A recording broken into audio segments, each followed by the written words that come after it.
আসসালামু আলাইকুম প্রিয় দর্শক শ্রোতা, যে যেখান থেকে আমাদের ভিডিও দেখছেন সকলকে আন্তরিক শুভেচ্ছা ও অভিনন্দন জানিয়ে আমরা উত্তরাধিকার আইন অনুযায়ী আমরা যে ধারাবাহিক ভিডিওগুলো ছাড়তেছি এর চতুর্থ ভিডিওতে আজকে আমরা আলোচনা করব একজন কন্যা, তিনি পিতার অর্থাৎ মৃত্যুর পরে যে সম্পত্তি তিনি রেখে যান, এই সম্পত্তি থেকে একজন কন্যা কিভাবে তার পিতার সম্পত্তি থেকে উত্তরাধিকার সূত্রে সম্পত্তি পেয়ে থাকে, এই বিষয়ে আমরা আলোচনা করব।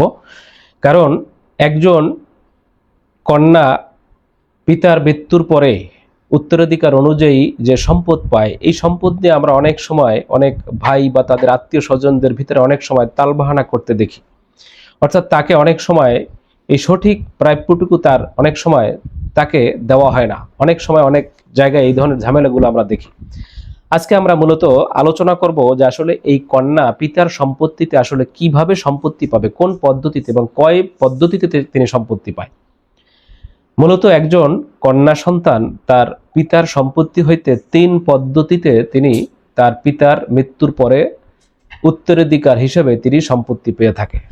এখন এই 3 পদ্ধতি কোন কোন পদ্ধতি?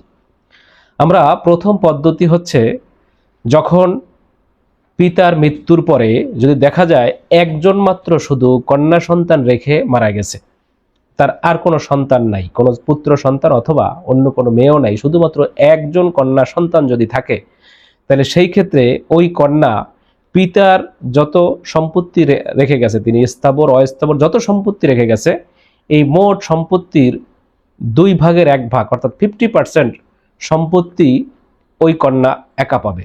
এবং বাকি যে সম্পত্তি আছে তার স্ত্রী বা অন্য কোনো আছাবা যদি রেখে যায়, অন্য উত্তরাধিকার সূত্রে যারা আছে তারা বাকি সম্পত্তি পাবে। সবার আগে ওই কন্যা মোট সম্পত্তির 2/1 পাবে। এবার আসি, যদি একজনের অধিক কন্যা থাকে সেক্ষেত্রে কোন নিয়মে ওই কন্যারা পিতার মৃত্যুর পরে সেই সম্পত্তি হইতে সম্পত্তি পাবে। এখন যদি দেখি আমরা যে একজনের অধিক অর্থাৎ 2 জন 3 জন 4 জন 5 জন এরকম অধিক হইতে পারে, অর্থাৎ একের অধিক যখন কন্যা সন্তান হবে সেই ক্ষেত্রে নিয়ম ভিন্ন। অর্থাৎ সেই ক্ষেত্রে পিতা মৃত্যুর পরে যে সম্পত্তি রেখে যাবে, যদি তার একাধিক শুধু কন্যা থাকে কিন্তু কোনো ছেলে নাই, শুধু মেয়েরা আছে একাধিক, অর্থাৎ 2 জন 3 জন 4 জন 5 জন যতজন হোক না কেন, তাহলে ওই যে মেয়েরা আছে টোটাল ওই মেয়েদের ভিতরে 3 জন হোক 5 জন হোক, মোট মৃত ব্যক্তির যে সম্পত্তি আছে ওই সম্পত্তির 3/2 অংশ ওই কন্যাদের ভিতরে সমানভাবে ভাগ করে দিতে হবে। যদি 2 জন হয় মনে করেন, তাহলে টোটাল ওই সম্পত্তির 3 ভাগের 2 ভাগ 2 মেয়ে পাবে, মানে 3 ভাগের 1 ভাগ 1 ভাগ করে 2 মেয়েই পাবে। যদি সেখানে 3 জন হয় 4 জন হয় যতজন হোক না কেন, টোটাল মৃত ব্যক্তির যে সম্পত্তি আছে সম্পত্তিটাকে 3টা ভাগের ভাগ করে 2 ভাগ ওই মেয়েদের ভিতরে সমানভাবে ভাগ করে দিতে হবে। এটা হচ্ছে দ্বিতীয় পদ্ধতি।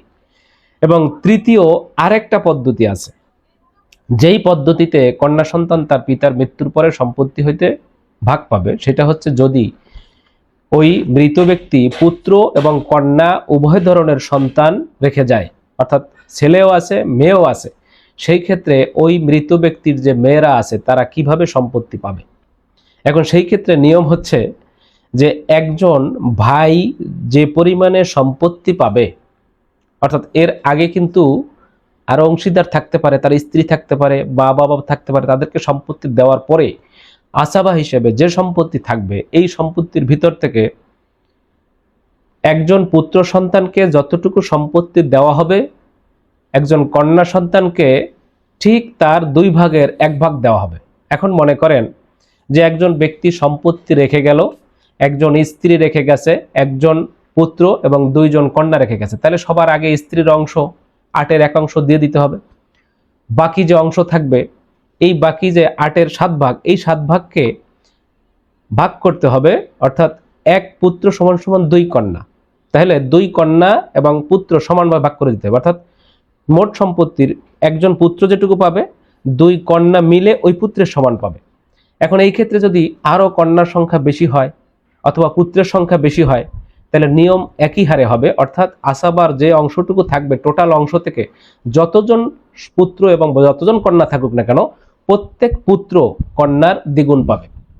সেটা হতে পারে যে 3 জন কন্যা 3 জন পুত্র, অথবা 5 জন পুত্র 2 জন কন্যা যেভাবেই থাকুক না কেন, অর্থাৎ ভাইয়েরা যতটুকু অংশ পাবে তার বোনেরা অর্থাৎ কন্যারা, ওই মৃত ব্যক্তির কন্যারা ওই পুত্রের তুলনায় অর্ধেক করে সম্পত্তি পাবে। এখন যদি 5 জন পুত্র থাকে, 3 জন কন্যা আছে মনে করেন, তাহলে কি হবে?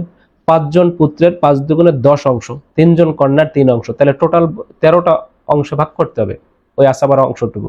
13 ভাগের 3 ভাগ 3 কন্যা পাবে, আর 5 দুগুণে 10 অংশ তার ভাইয়েরা পাবে। এরকম, অর্থাৎ পুত্র যতটুকু পাবে কন্যা তার অর্ধেক করে পাবে। এই হিসাবে সম্পত্তি বন্টন হবে। তাহলে আমরা জানলাম যে একজন কন্যা তার পিতার সম্পত্তি হইতে 3 পদ্ধতিতে সম্পত্তি পায়। এক হচ্ছে যদি একমাত্র শুধু কন্যা রেখে মারা যায়, তাহলে পিতার সম্পত্তির মোট সম্পত্তির অর্ধেক সম্পদ পাবে। যদি একাধিক কন্যা রেখে যায়, 2 জন 3 জন 5 জন 7 জন যতজন হোক না কেন, তাহলে মোট মৃত ব্যক্তির সম্পত্তির 3 ভাগের 2 ভাগ ওই কন্যাদের ভিতরে সমানভাবে ভাগ করে দিতে হবে। আর যদি পুত্র এবং কন্যা উভয় সন্তান রেখে যায়, তাহলে পুত্ররা যে পরিমাণ সম্পদ পাবে কন্যারা ঠিক তার অর্ধেক করে সম্পদ পাবে। তাহলে প্রিয় দর্শক শ্রোতা, আমরা আজকে কন্যাদের অংশ সম্পর্কে আমরা জানলাম। আমরা পরবর্তীতে ধারাবাহিকভাবে আমরা উত্তরাধিকার নিয়ে আমরা ভিডিও ছাড়তে থাকবো। পর্যায়ক্রমে আপনারা অনেক তথ্য জানতে পারবেন, এবং আমাদের এই ভিডিওগুলো ভালো লাগলে অবশ্যই চ্যানেলটি সাবস্ক্রাইব করে আমাদের সাথেই থাকবেন আশা করি। এবং আপনাদের যদি কোনো প্রশ্ন থাকে, উত্তরাধিকার আইন নিয়ে কোনো কিছু জানার যদি কোনো আগ্রহ থাকে, অবশ্যই আপনারা ভিডিওর নিচে কমেন্টসে আপনারা জানাবেন। আমরা আপনাদেরকে পরবর্তীতে ভিডিও আকারে তৈরি করে আপনাদের এই মতামত জানিয়ে দেব ইনশাল্লাহ। তা ভালো থাকবেন সকলে, খোদা হাফেজ।